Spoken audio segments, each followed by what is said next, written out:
কিন্তু ভোটার তালিকা সংশোধনের যে কাজ সেটা কিন্তু বাংলায় ইতিমধ্যে শুরু বলা চলে, এক প্রকার শুরু। এবং এই আলোচনায় আমি একটু বলবো যে বিএলওদের যে ট্রেনিং হয়েছে ইতিমধ্যে, আমরা নজরুল মঞ্চে আমরা দেখেছি ট্রেনিং হচ্ছে, সেই ট্রেনিংয়ে কি বড় বড় নির্দেশিকা দেওয়া হচ্ছে, যেইটা প্রাথমিকভাবে মনে করা হচ্ছে যে এই বাংলায় কিন্তু সার একেবারে শুরু। কি সেই নির্দেশিকা? এই নির্দেশিকায় কিন্তু বা এই যে আলোচনা সেখানে কিন্তু পরিষ্কার করে দেওয়া হয়েছে যে বিএলওরাই প্রত্যেক বাড়ি বাড়ি যাবেন, প্রত্যেক বাড়ি বাড়ি গিয়ে নথি সংগ্রহের কাজ করবেন, তথ্য সংগ্রহের কাজ করবেন। এই যে এমুনারেশন ফর্ম আমি বলেছিলাম এর আগে, একেবারে চিত্র দেখিয়ে এই এমুনারেশন ফর্ম কি সেইটা বোঝাবেন, সেটা দেবেন, সেটা দিয়ে সেইগুলো একটা নির্দিষ্ট সময় অবধি থাকবে, সেটা ফিল আপ হবে, তাতে ডিক্লারেশন থাকবে, ডিক্লারেশন অনুযায়ী নথি জমা দিতে হবে, সেই নথি অনুযায়ী তারপর ড্রাফট রোল তৈরি হবে। এবং এইখানে বলে রাখা ভালো যে এই ড্রাফট রোল যেটা তৈরি হবে, এই রোলটা তৈরি করবেন বিএলও, এবং সেই ড্রাফট রোল তৈরির সময় ডিজিটালি এই যে ড্রাফট রোল তৈরি হবে সেখানে কিন্তু বিএলও অর্থাৎ বুথ লেভেল অফিসাররা যেরকম থাকবে, বিভিন্ন রাজনৈতিক দলের বুথ লেভেল কর্মীরাও কিন্তু সেখানে থাকবেন। সেখানে নির্বাচন কমিশনের তৈরি করে দেওয়া যে কোর গ্রুপ সেখানে তারা থাকবেন, অর্থাৎ যদি বলা চলো যে রেজিস্ট্রেশন অফিসার যারা বা ইলেকট্রাল অফিসার যারা বা ডিএম, অ্যাডিশনাল ডিএম, তারাও কিন্তু থাকবে।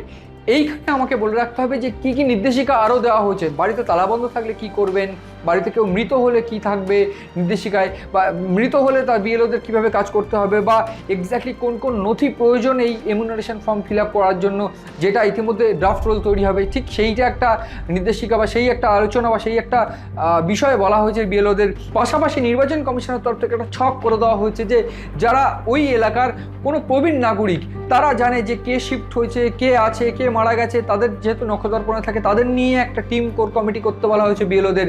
পাশাপাশি কিন্তু বিএলওর যে অ্যাপ, সেই অ্যাপও রাখতে বলা হয়েছে তাদের কাছে, তাদের মোবাইলে।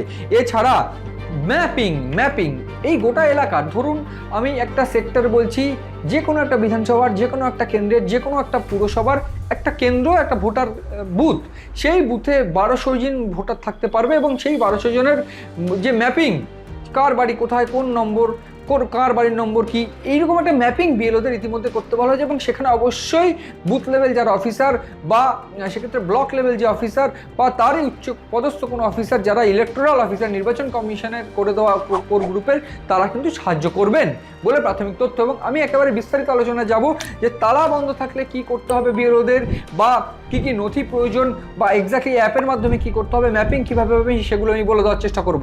আমি বলে দেবো যে বাড়িতে তালা বন্ধ থাকলে এক্স্যাক্টলি কী করতে হবে।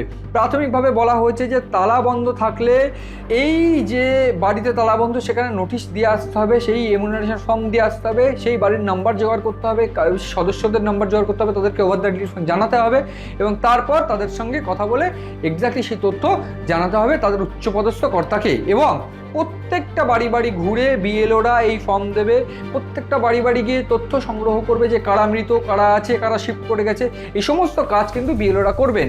পাশাপাশি আমি এইখানে একটু বলে রাখার চেষ্টা করব, বিহারে 11টি নথির যে তালিকা দেওয়া হয়েছিল, সেই নথির তালিকা ইতিমধ্যেই করে ফেলা হয়েছে। প্রাথমিকভাবে 2002 সালে, যেহেতু অর্থাৎ প্রায় 2 দশক আগে যেহেতু এসআইআর হয়েছিল বাংলায়, অর্থাৎ সার হয়েছিল বা ভোটার তালিকা সংশোধন হয়েছিল, সেই 2002 সালের ভোটার তালিকায় যাদের নাম আছে তারা কোনোভাবে, বা তাদের যারা সদস্য, তারা কোনোভাবে এফেক্টেড হবে না বলে প্রাথমিকভাবে মনে করছে নির্বাচন কমিশন, বা প্রাথমিকভাবে কিন্তু বিশেষজ্ঞরা এটাই মনে করছে। তার কারণ বাংলায় এই যে নির্বাচন কমিশন বিএলওদের নিয়ে যে মিটিং করেছে, সেইখানে বলা হয়েছে 2002 সালের যে তালিকা, সেই তালিকা দিয়ে দেওয়া হবে, এবং সেই তালিকা এই এমুনারেশন ফর্মের সঙ্গে যুক্ত করলেই কিন্তু একটা যে নথি, সেই নথিবদ্ধকরণের কাজ কিন্তু সম্পন্ন হবে।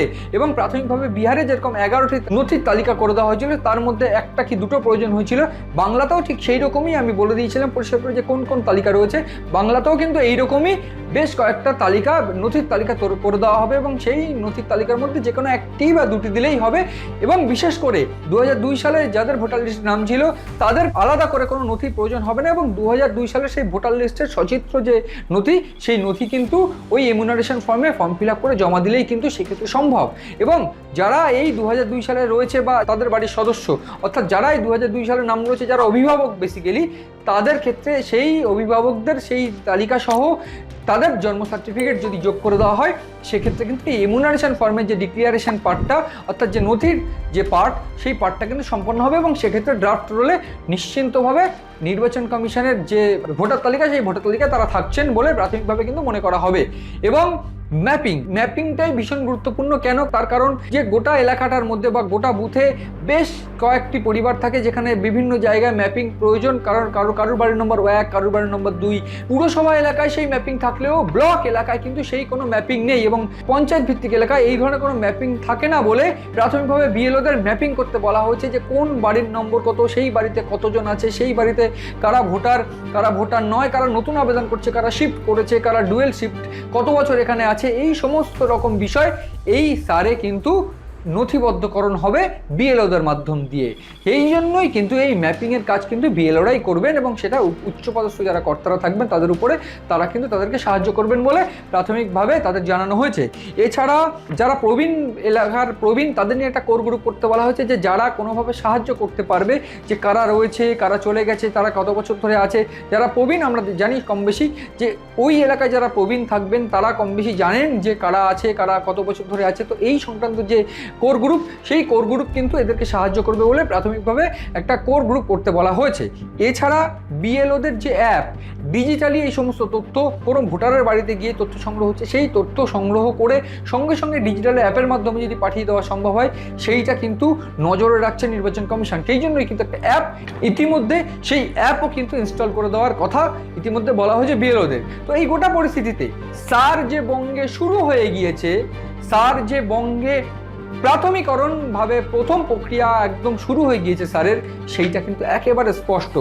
একদিকে যখন নির্বাচন কমিশন সুপ্রিম কোর্টে যে মামলা চলছে সেখানে কোনোভাবে স্থগিতাদেশ পায়নি বিহারে, সেই দিক থেকে বাংলায় 2026-এর একেবারে প্রথম দিকে বলা চলে এপ্রিলের একেবারে শুরুতেই নির্বাচন হবে বলে মনে করা হচ্ছে। ঠিক তার আগে ইলেকশন কমিশন এই যে পার্ট, সেই পার্টটা সেরে রাখতে চাইছেন। কিন্তু এখানে বাধা একটাই, যে রাজনৈতিক বাধা। প্রাথমিকভাবে মমতা বন্দ্যোপাধ্যায় ইতিমধ্যে 21-এর মঞ্চ থেকে সুর চড়িয়েছিলেন যে বাংলা অস্মিতা বজায় রাখতে হবে, বাংলা বললেই বাংলাদেশি বলে দেওয়া হচ্ছে, ভোটার তালিকা থেকে নাম বাদ দিয়ে দেওয়া হচ্ছে। এই সংক্রান্ত যে আন্দোলন, সেই আন্দোলন কিন্তু মমতা বন্দ্যোপাধ্যায় ইতিমধ্যে নেমে পড়েছেন, করতে শুরু করেছেন। রবিবার দেখেছি আন্দোলন নেমেছিলেন, রবিবার আন্দোলন করেছেন। বিভিন্ন জায়গায় একেবারে ছক করে, প্ল্যান করে বিভিন্ন জায়গায় কোথায় কোথায় আন্দোলন হবে সেইগুলো কিন্তু জানিয়ে দেওয়া হয়েছে তৃণমূলের তরফ থেকে, অর্থাৎ রাজ্যের শাসক দলের তরফ থেকে। সেই জায়গায় দাঁড়িয়ে সবথেকে গুরুত্বপূর্ণ বিষয়, এই সার করতে বাধা দেওয়া কিন্তু পরিষ্কার করে ঘোষণা করে দিয়েছিলেন মমতা বন্দ্যোপাধ্যায় এবং বলা হয়েছিল যদি সার যদি হয় বঙ্গে, সেক্ষেত্রে একেবারে দিল্লি অবধি আন্দোলন পৌঁছাবে। এই আন্দোলন কি দিল্লি অবধি পৌঁছাবে, সেই একটা প্রশ্ন থাকছে। তার কারণ প্রাথমিকভাবে বিএলওদের উদ্দেশ্যে মমতা বন্দ্যোপাধ্যায় বীরভূম থেকে পরিষ্কার করে বার্তা দিয়েছিলেন বা হুঁশিয়ারি দিয়েছিলেন যে কারোর নাম যেন বাদ না যায়, বিএলও যেন সেদিকে নজর রাখে। অর্থাৎ এই জায়গায় দাঁড়িয়ে বিএলওদের যে মমতা বন্দ্যোপাধ্যায়ের হুমকি বা হুঁশিয়ারি, অন্যদিকে কোনোভাবে কোনো বিএলও যদি কর্তব্যে গাফিলতি করে সেক্ষেত্রে তাকে ফল ভুগতে হবে, এইরকম হুঁশিয়ারি বা এইরকম নির্দেশিকাও কিন্তু নির্বাচন কমিশনের তরফ থেকে দেওয়া হয়েছে। ফলে উভয় পক্ষের দিক থেকে একেবারে সমস্যায় যেমন বিএলও রয়েছে, ঠিক সেই রকমভাবেই পশ্চিমবঙ্গে বাধা যে হবে সেটা স্পষ্ট। এবং এই জায়গায় দাঁড়িয়ে এনআরসি এবং ক্যা, এই দুটো বিষয় মনে করিয়ে দেয় পশ্চিমবঙ্গের আন্দোলন বা পশ্চিমবঙ্গের রুখে দেওয়ার যে প্রবণতা। সেই জায়গায় দাঁড়িয়ে নির্বাচন কমিশন কি সম্ভব, নির্বাচন কমিশন কি পারবে সার পশ্চিমবঙ্গে সম্পন্ন করতে? যদিও এই সার সম্পন্নকরণ নিয়ে বা সার নিয়ে বিজেপির মত বা বিজেপির তরফ থেকে বারবার করে শুভেন্দু অধিকারী বা বিজেপির যারা বিরোধী দলের তারা রয়েছেন, তারা কিন্তু পরিষ্কার করে হুঁশিয়ারি দিচ্ছেন, পরিষ্কার করে মন্তব্য করছেন সার বঙ্গে জরুরি। তার কারণ একজনও রোহিঙ্গা বা একজনও বাংলাদেশি মুসলিম যেন ভোটার লিস্টে না থাকতে পারে বা ভোট দিতে না পারে।